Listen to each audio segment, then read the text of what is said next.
اور پہلے اتر کر پھر چلیں.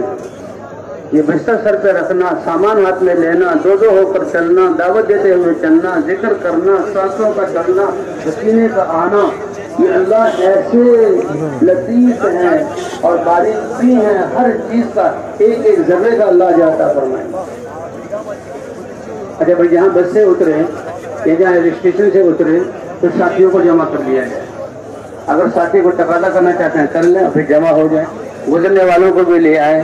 نیت کی تجدید اور ساتھیوں کے حوصلے کو بڑھانا، کیونکہ شیطان تو آئے گا. تھکاوٹ ہوئی، بھوک و پیاس لگی، گرمی سردی لگی تو شیطان نا امید کرے گا. حالانکہ یہ بھوک اور پیاس اور حالانکہ یہ تھکاوٹ اور یہ گرد و غبار، اس کی کتنی قیمت ہے. اور جو ساتھی گزرے ان کو بھی ساتھ لیں تاکہ وہ بھی سن لیں کہ ہم کس لیے آئے. دیکھو بھائی، اللہ کے راستے میں ہمارا نکلنا، گاڑیاں بھری ہوئی ہیں سفروں سے، بسوں میں اور مسافر بیٹھے، ان کا نکلنا دنیا کے لیے ہے جس کا حساب اللہ کو دینا پڑے گا، اور ہمارا نکلنا اللہ کے دین کے لیے ہے جس کا حساب اللہ ہمیں قیامت میں عطا فرمائیں گے. اور یہ نکلنا کتنا قیمتی ہے، اس کی مشقتیں کتنی قیمتی ہیں. دنیا والے بھی بھوک اور پیاس اور تھکاوٹ کی چیزیں ان کے ساتھ ہیں، اور ہم پر بھی آئی ہیں. اللہ اس کا سب سے ادنا تکلیف اور بغیر اختیار کے مٹی کا اوپر گرد و غبار کا گرنا، اللہ اس پر بھی اجر عطا فرمائیں گے اور سب مشک بنا کر ہمارے جسموں پر ڈالیں گے. اور مقصود کیا ہے کہ بھئی ہر بستی حضور صلی اللہ علیہ وسلم کے زمانے کی مدینہ کی بستی کا نمونہ بن جائے. ہر مسجد حضور صلی اللہ علیہ وسلم کے زمانے کی مسجد کا نمونہ بن جائے. ہر مسلمان توبہ کر کے دین پر چلنے والا بن جائے اور دین کی محنت کرنے والا بن جائے. بستی والے ہیں جو اس بات کو سنیں گے اور پھر دعا مانگے اور آنسو دو تین بہ جائیں، اے اللہ یہ ہمارے مسلمان بھائی ہمیں بھی ہدایت دے دے، ان کو بھی ہدایت دے دے، ان کو ہمیں دنیا آخرت کی پریشانیوں سے محفوظ فرما، اے اللہ دین کی محنت کے لیے قبول فرما. تو یہ بستی والے جو سنیں گے آپ کی بات کو سن کر کہ یہ کس لیے آئے ہیں، آپ کی دعاؤں سے آپ کے نمائندے بن کر جائیں گے اور بستی والے سے کہیں گے یہ اچھے لوگ ہیں. تو راستے کے دائیں طرف چلنا اور نظروں کی نیچی حفاظت کرنا، آنکھیں نیچی کر کے چلو. پھر بھی یہ تو حلال ہے جی، کتنی حلال چیزوں سے ہمیں بچنا پڑے گا. فرمایا یہ نظر شیطان کے زہریلے تیروں میں سے ایک تیر ہے، جس چیز پر پڑتی ہے اس کا عکس دل میں لے آتی ہے اور پھر نماز کے وقت شیطان یاد دلاتا ہے. آج کل کی چیزیں تو اتنی اس میں زینت اور جو ہے چمک ہے کہ یہ دل کو کھینچتی ہے. اب جو اللہ کی طرف دھیان توجہ اس کا علاج کہ ہم نظروں کی حفاظت کرتے ہوئے اور دو ساتھی ہو کر چلیں، راستے کے دائیں طرف ہو کر چلیں. اللہ سیکھتے سکھاتے اللہ کا ذکر کرتے ہوئے بستی کی دعا، اللہم بارک لنا فیہا، اللہم بارک لنا فیہا 3 مرتبہ، اللہم ارزقنا جناہا وعیذنا من وباہا. پرانے ساتھی ان دعاؤں کو پڑھے اور نئے ساتھیوں کو دعا پڑھا دی جائے اور پھر ان کو دعائیں سکھائی جائے. صبح کی دعا، شام کی دعا، کھانے کی دعا، بستی میں داخل ہونے کی دعا، نکلنے کی دعا، مسجد میں جانے کی دعا پڑھا دی جائے اور بعد میں سکھائی جائے. ابھی مرکز ہے یا مرکزی مسجد ہے، وہاں گئے پرانے ساتھی آ جائیں گے، وہ ساتھی بھی آ جائیں تو ان سے مسجد کے حالات لے لیے جائیں اور ان کو اپنی جماعت کی نوعیت بتا دی جائے. یہ کام ہے، ایک مقصد ہے. یہ نہیں کہ بس گئے اور عمل کر کے ہم واپس آ گئے. نہیں، دینی جو سطح ہے اس کو دیکھ کر ان کو آگے دین پر چلنے کی کیا سطح ہے اور دین کی محنت کرنے کی کیا سطح ہے.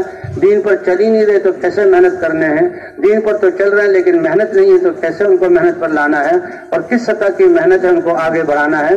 جماعت کے جانے سے ہر مسجد میں کام میں ترقی ہو، کیونکہ 5 اعمال وہاں موجود تھے. ماشاء اللہ بھائی 5 اعمال تو موجود تھے.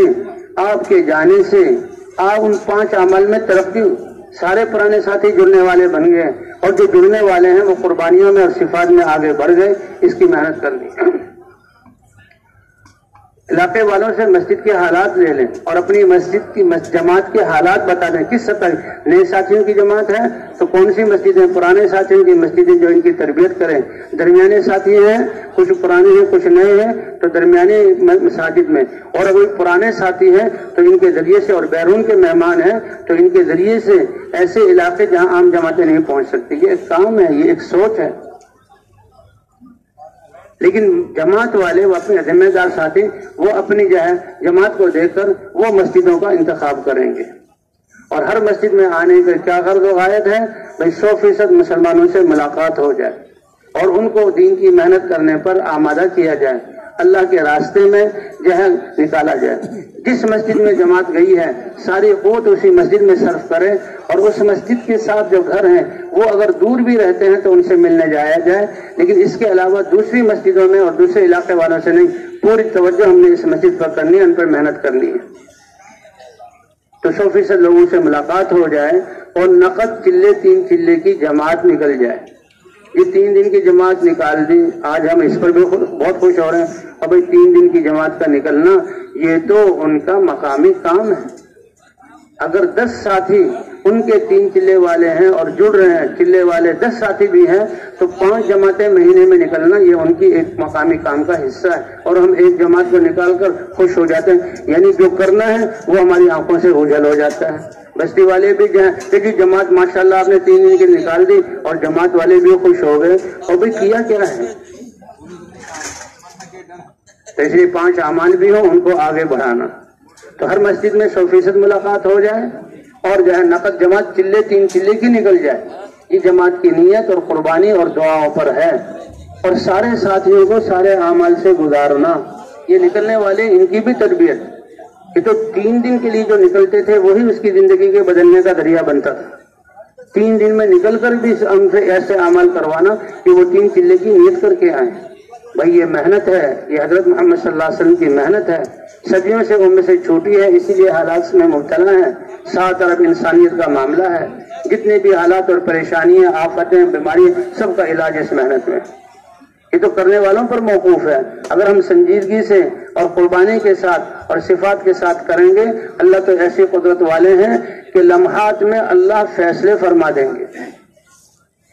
اس میں صدیوں اور سال اور جو ہے مہینے نہیں لگتے، وہ تو لمحات میں فیصلہ کہ شام کو سوئیں گے غفلت والی، لیکن ان لوگوں کی قربانیوں سے جو فضاؤں میں ان کی دعوت، ان کی دعائیں، ان کے رونے، ان کے آنسو، ان کی بھوک اور ان کی پیاس کے انوارات فضاؤں میں ایسی فضائیں پاک ہو گئی کہ جو علاقے والے سب کے دل شبہ کو بدل گئے۔ وَرَأَيْتَ النَّاسَ يَدْخُلُونَ فِي دِينِ اللَّهِ أَفْوَاجًا۔ اپنے ساتھیوں سے بھی پورا کام کرانا ہے۔ اس کے لیے ایک مسجد میں کوئی پہلے سے تعین نہ کرے کہ جی ایک دن آپ مسجد میں ٹھہرے یا 2 دن ٹھہرے یا 3 دن ٹھہرے۔ فرمایا کہ بھائی وقت نہیں گزارنا، ہم نے محنت کرنی ہے۔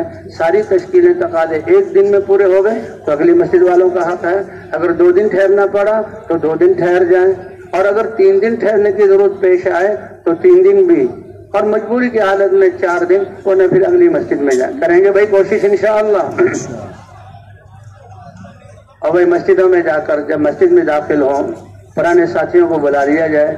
سب سے پہلے مشورہ ہے، ایک مسجد سے دوسری مسجد جا رہے ہیں، اگر پچھلی رات ہی کو ان مسجد والوں کو بتا دیا کہ جماعت ہے اور آپ کی مسجد میں آئے گی، تو وہاں کے پرانے ساتھی پہلے سے تیار ہوں گے، ورنہ دروازہ بند، جماعت بیٹھی ہوئی ہے مسجد کے باہر اور پرانے ساتھی کو تلاش کیا جا رہا ہے۔ آدھا وقت اسی میں گزر گیا کہ بھئی اللہ کے راستے کا وقت کوئی معمولی وقت نہیں ہے۔ ہماری تھوڑی سی بے توجہی اور عدم انتظامی کی وجہ سے کتنا وقت ساتھیوں کا ضائع ہوگا۔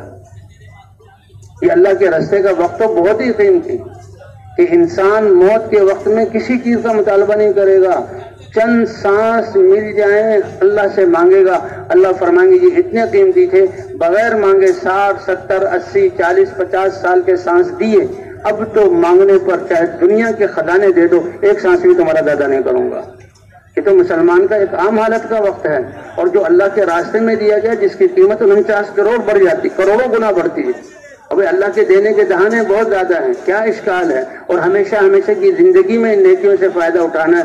ارب جو ہے ثواب بھی زیادہ ہو جائے تب بھی کم ہے آخرت کے اعتبار سے۔ فرمایا جو اللہ کے راستے میں نکلے اور اپنی ذات پر 1 روپیہ خرچ کرے 7 لاکھ روپے صدقہ کرنے کا ثواب دیا جائے گا، اور بدنی عبادت، نماز اور ذکر اور روزہ، اس کا اجر اس سے بھی 700 گنا بڑھ جاتا ہے۔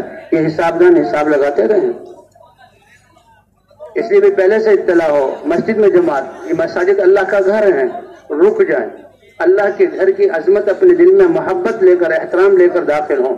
مسجد میں داخل ہونے کے آداب ہیں، جوتا اتار دیں، پہلے بائیں پاؤں سے جوتا اتار کر جوتے پر رکھیں، پھر دائیں پاؤں سے جوتا، دایاں پاؤں مسجد میں داخل کریں، جوتے کو مسجد کی جگہ میں نہ لے جائیں، اور بسم اللہ والصلاۃ والسلام علی رسول اللہ اللہم افتح لی ابواب رحمتک، یہ اللہ کے گھر کی عظمت ہے، یہ دعا پڑھ کر داخل ہوں۔ اور ہم جو ہے مسجد میں ہمارا قیام ہوتا ہے تو اے اللہ جب تک میں اس مسجد میں رہوں نفلی اعتکاف کی نیت کرتا ہوں، پھر باہر آ جائیں پھر نیت کر لیں۔ اور مسجد میں داخل ہوتے ہی ہمارے ساتھ کھانے پینے کا سامان بھی ہے اور ہمارے بستر بھی ہیں، اگر وہاں حجرہ جماعت والوں کے لیے بنا ہوا ہے تو بستر اور ساری چیزیں باہر ہوں اور ہم مسجد میں، اگر نہیں ہے تو پھر خدمت کا سامان جس میں گیس کا چولہا ہے بدبودار، گیس میں بدبو ہے، پیاز اور لہسن، حضور نے فرمایا کہ یہ حرام نہیں ہے یہ حلال ہے، لیکن ان میں بدبو ہے، بدبو کی وجہ سے میں اسے ناپسند کرتا ہوں۔ اور مسجد میں تو فرشتے ہوتے ہیں، انسان تو پھر بھی مجموعہ ہے کئی چیزوں کا، فرشتے تو نور سے ہیں، ان کو تکلیف پہنچانا، اس لیے یہ خدمت کا سامان اندر لے کر نہ جائے۔